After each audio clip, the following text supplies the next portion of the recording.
जो थी वो दो थी। एक तो भीलमाल नगर और आसपास के विस्तार को पेयजल देना, नर्मदा योजना का जो पानी है वो देना, और दूसरा जो सड़क है उनका सुदृढ़ीकरण करना, नया बना। 1 साल होने के बाद मुझे बड़े दुख के साथ कहना पड़ता है कि आज भी सरकार ने, सरकार के नेताओं ने, जनप्रतिनिधियों ने इतनी सारी घोषणाएं की और लोगों को विश्वास पैदा करने के लिए इतना सारा झूठ बोला कि 1 साल के बाद भी अगर धरातल पर जाकर देखें तो कुछ भी नहीं हुआ। नर्मदा योजना के लिए जब हम यहाँ से भीलमाल से पैदल गए और उस समय हमारा कलेक्टर महोदय और वहाँ से फोन द्वारा, सेक्रेटरी द्वारा सभी से बातें हुई और भीलमाल शहर को पानी देने की बात हुई, तो उस समय उन्होंने हमें 2 महीने का समय दिया कि 2 महीने में हम पानी दे देंगे। जैसे ही कांग्रेसी नेताओं को, सरकार में बैठे नेताओं को पता चला कि भाई ये इन्होंने आंदोलन किया, पानी देंगे तो इनको पूरा का पूरा यश मिल जाएगा, भाजपा जस्ट ले जाएगी, तो ये तुरंत सब इकट्ठे होकर सातवें वहाँ पे प्रोजेक्ट पर आए। प्रोजेक्ट पे इन्होंने पूरी मशीनें देखी, पूरा वहाँ पे परिभ्रमण किया, पत्रकार बंधुओं को भी साथ में रखा और एक बहुत बड़ा दावा करके गए थे जिसमें हमें भी लग रहा था कि नहीं, इस बार कांग्रेस बोल रही तो सच बोलेगी, और उन्होंने बताया था कि हम सितंबर में पानी देंगे। सितंबर आया, वापस वही बात आई, उस समय हमने भी किसी उस समय भी की थी कांग्रेस को वादा याद दिलाने के लिए। वापस इन्होंने नवंबर का वादा किया। नवंबर गया, नवंबर जाने के बाद भी बोले ऐसा काम हो गया, ढीगड़ा हो गया, दूसरा हो गया, वही बहानेबाजी, वो निकम्मा पानी। 14 जनवरी उत्तरायण के दिन इन्होंने यहाँ पे जोर शोर से बोल किया और बोले पानी आ गया, पेयजल, भीलमाल की पेयजल की समस्या खत्म। मैं इंतजार कर रहा था, मैंने बोला वास्तव में खत्म कब ये कर रहे हैं। मुझे दुख के साथ 1 साल के बाद 25 जून को 1 वर्ष हुआ जिस दिन हमारी कलेक्टर और सरकार के सेक्रेटरी से जो राजेंद्र जी राठौड़ की मौजूदगी के अंदर हमारे भाजपा के सभी जनप्रतिनिधियों की मौजूदगी के अंदर इन्होंने जो वादा किया था उसको 1 वर्ष मिल गया। आज भीलमाल की दशा ये है कि पहले से भी बदतर स्थिति है। पानी 7-8 दिन से मिल रहा है और जो पानी मिल रहा है वो पशुओं के पीने के योग्य भी नहीं है। मनुष्यों की तो बात छोड़ो, पशु भी उस पानी को पीना नहीं चाहेगा, ऐसा पानी आ जा रहा है। 8 दिन से पानी आ रहा है। और दूसरी बात, जो इन्होंने जो वादे किए हैं तो ये कितना कॉन्फिडेंस से झूठ बोलते हैं ये भी लोगों को समझने की आवश्यकता है। इनके बड़े नेता कितनी हिम्मत से झूठ बोल रहे हैं। जो काम आप 2 महीने में करने का बोल रहे थे, 1 साल होने के बाद भी शून्य परिणाम है, तो आपके झूठ की पराकाष्ठा क्या होगी?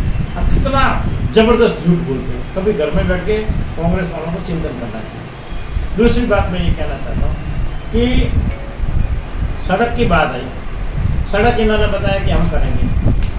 बीओटी रोड के लिए उस दिन से इन्होंने घोषणा की, काम शुरू हो रहा है, महीने में हो जाएगा, 2 महीने में हो जाएगा और 1 साल का टाइम पीरियड है, 1 साल में आपको रोड मिल जाएगी। आज धरातल पर ये स्थिति है कि 1 साल के बाद भी 10% ही रोड है, 90% रोड आज की तारीख में भी धरातल पर नहीं है, जबकि बीओटी रोड है। अफसोस इस बात का है, दुख इस बात का है कि जिसमें सरकार का एक ढेला भी नहीं लगने वाला है, वो रोड भी केवल और केवल निगरानी के अभाव में अस्त व्यस्त पड़ी हुई है। आज लोगों को चलना मुश्किल हो गया। ये बीओटी रोड की बात है। आसपास की सड़कें क्या बोले, मतलब शब्द कम पड़ रहे हैं, ऐसी दुर्दशा इन्होंने कहा भीलमाल और जानू की करके छोड़ी हुई है।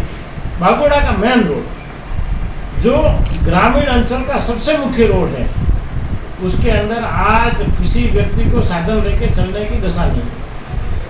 जो सड़क 1.5-2 साल पहले इन्होंने बनाई थी वो भी आज पूरे के पूरे खड्डा से भर गई। कोई सड़क जो बना रहे हैं उसकी उम्र 1 से 2 साल से ज़्यादा है नहीं, और जो नहीं बना रहे हैं वहाँ तो चलने की दशा ही नहीं है। जबकि जब भी इनसे पूछोगे तो इतनी ज़बरदस्त बातें करेगी कि जैसे कोई दुख का नाम की चीज़ ही नहीं, क्योंकि ये लोग धरातल पर तो रहते नहीं। सब इनके कागजों में और ऑफिसों में बैठ के योजना बनती है, कागज और ऑफिसों में से पेमेंट लेते हैं और कागज और ऑफिसों में से घोषणाएं होती हैं। इसलिए मुझे दुख के साथ 1 साल के बाद जो हमारा आंदोलन के मुख्य 2 मांग थी और तीसरी मांग हमारी थी बिजली की। आज बिजली की दशा ये है कि बिजली आती ही नहीं है।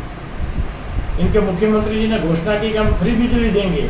अरे भाई, दोगे तो फ्री होगी, देते नहीं है तो फ्री कहाँ से होगी? बिजली नहीं आ रही है तो फिर फ्री और पैसे वाली बात खत्म हो गई।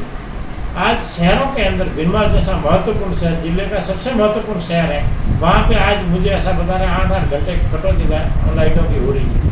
और विपर जो तूफान के कारण ग्रामीण अंचल में जहाँ खंभे पड़े थे 20-20 दिन हो गए, वहाँ पे आज की तारीख में भी सप्लाई शुरू नहीं होता। ट्रांसफार्मर एक महीने से लोगों को नहीं मिल रहा। आगे किसानों को भी बारिश हुई है, किसानों ने बुआई की है, अगर बारिश आगे पीछे होगी तो किसानों की लाइफ की जरूरत होगी। आज किसान बैठा खड़ा देख रहा है कि अगर मुझे आवश्यकता पड़ेगी तो मेरे पास बिजली होगी तो मैं मेरी सिंचाई कर पाऊंगा, लेकिन हमें बिल्कुल नहीं लग रहा है कि ये कहीं भी बिजली दे पाएंगे। 1 महीने के बाद भी इन लोगों ने इतने वादे किए और स्थिति धरातल पर ये है कि जो इन्होंने अच्छा करने की जगह आज उससे कई गुना ज़्यादा स्थितियाँ खराब करके छोड़ी है।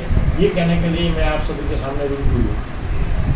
सरकार ने महंगाई राहत शिविर लगाए, बड़े बड़े वादे किए कि हम बिजली फ्री कर रहे हैं, लोगों को बहुत सारी महंगाई से राहत दे रहे हैं। ये शिविर केवल कागजों में थे या वास्तव में लोगों को राहत मिली? महंगाई राहत देनी होती तो अशोक जी से और इनकी सरकार से, कांग्रेस से मेरा सीधा प्रश्न है, पूरे भारत में सबसे महंगा डीजल, पेट्रोल, रसोई गैस, इलेक्ट्रिसिटी पूरे भारत में सबसे महंगा पिछले 5 साल से आप लोगों को लूट रहे हैं। एक परिवार से आपने अवैध वसूली, इन सबकी महंगाई के नाम से कम एक परिवार से लाख 2-2 लाख रुपए की वसूली आप कर चुके हैं। चाहे डीजल का डिफरेंस हो, चाहे पेट्रोल का डिफरेंस हो, चाहे इलेक्ट्रिसिटी का डिफरेंस हो, आप उनको सामने उनको महंगाई में राहत क्या दे रहे हैं? आप केवल और केवल 2 सिलेंडर दे रहे हैं, उसमें भी 200 रुपया सेंट्रल गवर्नमेंट की सब्सिडी, आप 500 दे रहे हैं। मतलब 600 रुपया आप राहत देने के लिए एक मजदूर को पूरे दिन राहत कैंप में खड़ा रखते हैं। उनकी 600 रुपया मजदूरी, आप वहाँ से जो राहत मिल रही वो तो उसकी मजदूरी आप पहले दिन समाप्त कर रहे हैं। उसके बाद आपने बोला हम चिरंजीवी में देंगे, चिरंजीवी आप घर बैठ के कर सकते थे आप। ऐसा मुझे लग रहा है कि जो राहत शिविर है ये लोगों को राहत देने की बजाय भ्रष्टाचारियों को राहत देने के लिए शिविर लगे हैं, जिसके अंदर लाखों करोड़ों रुपयों के बिल उठेंगे और वास्तव में वहाँ पे किसी आम जन को कोई राहत मिलने वाली नहीं। केवल ढकोसला है, मार्केटिंग है, झूठे वादे हैं, झांसे हैं और जादूगरी दिखाने का असफल प्रयास कर रहे हैं। विधानसभा के चुनाव भी जल्दी है, भाजपा की किस प्रकार की तैयारियां हैं चुनावों को लेकर? भाजपा 24 घंटे काम करने वाली पार्टी है, वो उनकी कोई छुट्टी नहीं होती। भाजपा के कैलेंडर में कोई संदेह नहीं होता। भाजपा 24 घंटे काम करने वाली। हम आज भी प्रत्येक बूथ, प्रत्येक गांव, प्रत्येक गली में हमारे कार्यकर्ता काम कर रहे हैं। उसमें चाहे पार्टी का काम हो, सेवा का काम हो, लोगों को राहत देने का काम हो, संघर्ष का काम हो, आवाज़ देने का काम हो, वो सब हम कर रहे हैं। भाजपा मजबूत है और मैं गारंटी से बोलता हूँ कि जालोर और सांचौर की 5 सीटें भाजपा 100% जीतेगी। इसमें कांग्रेस के मैदान में है ही नहीं। वैसे देखा जाए तो भिनमाल विधानसभा में पानी की, बिजली की, सड़कों की समस्या है, विधायक भी भाजपा के ही है, फिर भी काम नहीं होना, जनता की आवाज़ को नहीं सुना जाना। देखिए, आप सब जानते हैं कि ये सब काम करने के लिए राज्य सरकार ही जवाबदार होती है। विधायक दूसरी पार्टी का होने पर उनकी कोई बात सुनी नहीं जाती है, उनके कहने से कोई काम नहीं होता है। पूरी की पूरी जो भी अफसर लगेंगे, जो भी उनकी व्यवस्थाएं होगी वो सरकार के अधीन रहती है।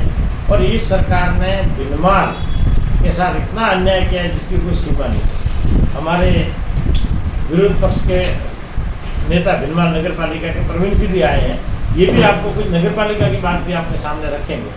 तो इसमें विधायक की भूमिका नहीं है, सरकार की भूमिका, सरकार भूमिका निभाने में असफल है।